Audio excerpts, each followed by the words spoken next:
This is Paul. False arrest, Yeah. false imprisonment, Mm-hmm. fraudulent mental health evaluations, Yes. mm-hmm. And then there's perjury and subordination. Mm. Now I'm going to want my sons, and I wanted all of you in the legislative, Yeah. judicial, and executive branches of each state. Yeah. I want you to know that I'm going to sue you. Yes. And for all of you that have public access to any of these documents that I should have been given a copy of, Yes. so that I could appear before the court and I could, explain my side of the story. Yes. You should never use these without court order. Mm-hmm. Mm-hmm. Because the thought Yes. of me having anything in that vagina at the time of my son's being kidnapped, Yes.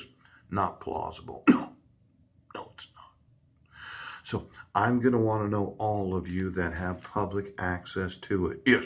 Now, there's a reason why we have the availability of making confidential as the parties named petitioner and respondent. Mm-hmm.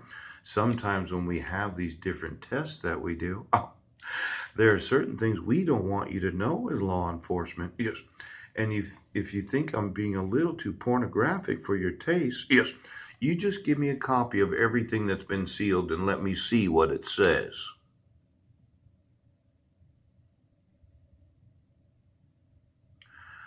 Now, I'd like you to enforce the laws. Because somehow I think that somebody falsified a rape. Yes.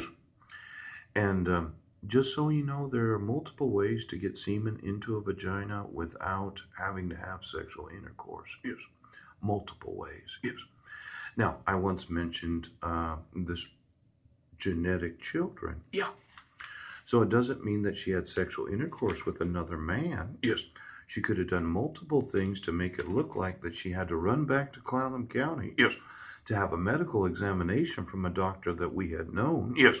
So that doctor could remove, Yes. some sort of biological residue from the sexual interaction. Now, it's one thing to say I'm raped. Yeah.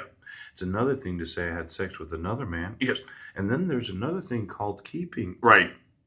Now. And then putting it in there. Yes.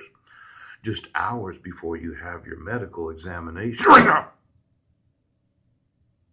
Now, I'm just telling you. Yes. There are multiple ways to fabricate the false accusation of rape. Yes, there is. And it doesn't have to necessarily involve another man.